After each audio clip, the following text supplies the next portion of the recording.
Here's something most people never stop to consider. For the majority of human history, blankets as we know them were rare, impractical, or completely absent. Yet people slept through brutal winters, damp caves, drafty huts, and open shelters without modern bedding.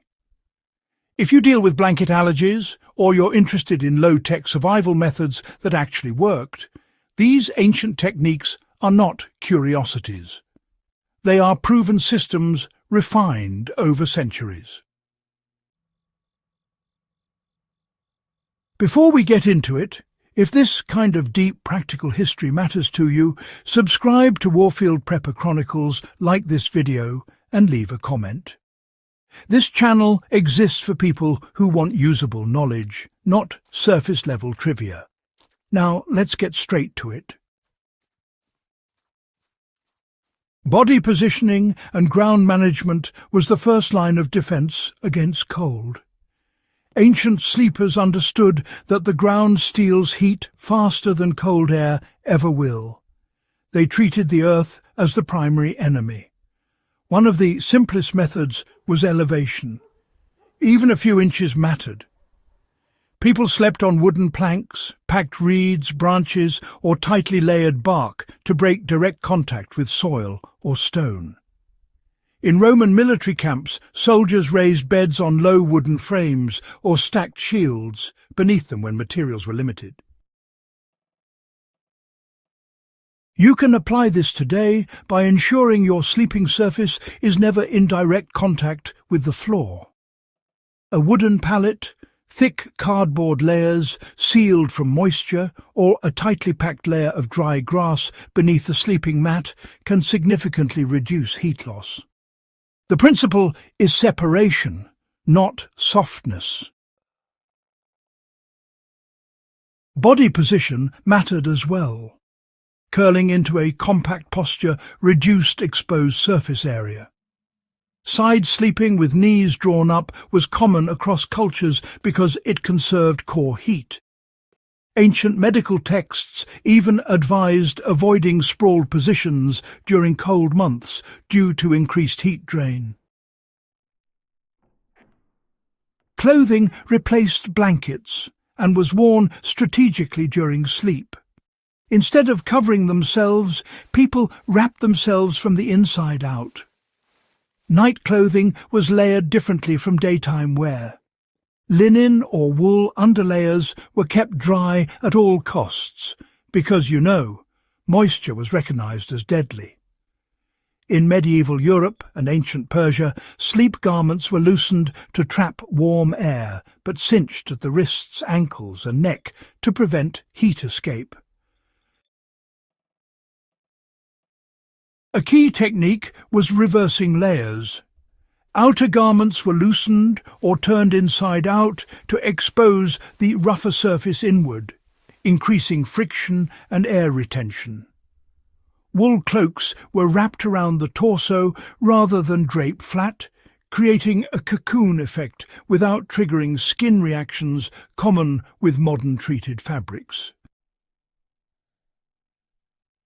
For someone with blanket allergies today, this translates into wearing natural fibre sleep layers designed to trap air rather than relying on coverings. Loose wool socks, untreated linen underlayers and wrapped outer garments can replace a blanket entirely when combined properly. Heat-retaining sleep spaces were engineered, not improvised. Ancient people rarely slept in large open rooms if warmth mattered. Small sleeping chambers were intentional.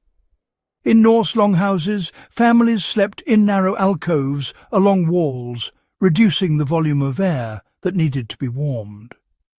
In desert cultures, sleeping pits were dug below ground level, where temperatures remained stable and warmer at night. Stone and clay structures were used as thermal batteries. Walls absorbed heat during the day and released it slowly at night. Sleeping close to interior walls rather than outer walls was a standard practice. Even in simple huts, beds were placed where heat lingered longest. So, modern application is, well, pretty straightforward. You should choose the smallest available sleeping space, really. And, make sure to close off any unused areas. Try to sleep near interior walls if you can. If possible, let your room soak up warmth during the day and then seal it up at night. This approach is called passive heat management. It's not exactly insulation in the modern sense, but it works.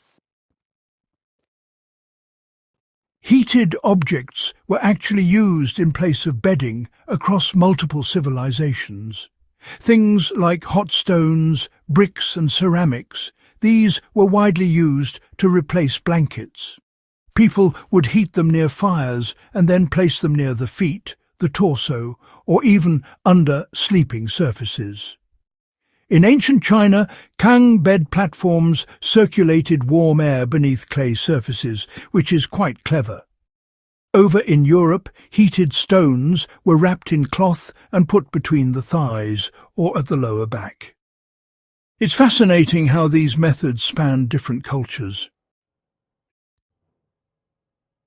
The placement really mattered, you know. Ancient manuals actually emphasized warming the core and the femoral artery areas rather than just the extremities.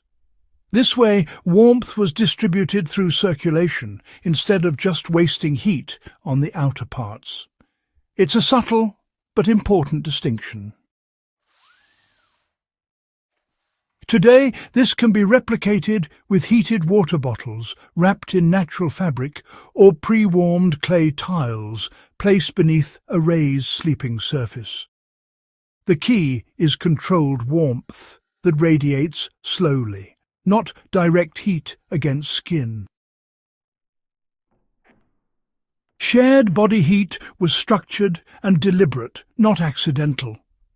Communal sleeping was not about comfort. It was survival engineering. Families slept tightly packed, often aligned side by side to minimize exposed edges.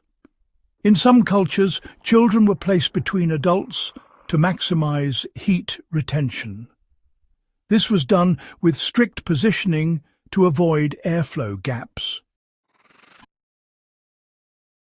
Animals were sometimes used as living heat sources, particularly in pastoral societies. Sleeping near livestock shelters was intentional, not incidental. The heat exchange was understood and exploited. While, you know, modern norms differ, the principle remains useful.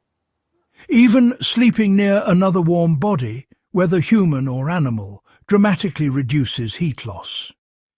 In survival scenarios, this method remains, honestly, one of the most effective non-material techniques available. Air sealing and breath management played a role in nighttime warmth. Ancient sleepers were really quite careful about airflow. Drafts were blocked with hides, reeds, or even simple clay seals. Breathing into enclosed spaces, such as cloaks or hoods, was actually common. The moisture from breath was managed by venting upward while still retaining warmth around the face and chest. Covering the head was considered essential.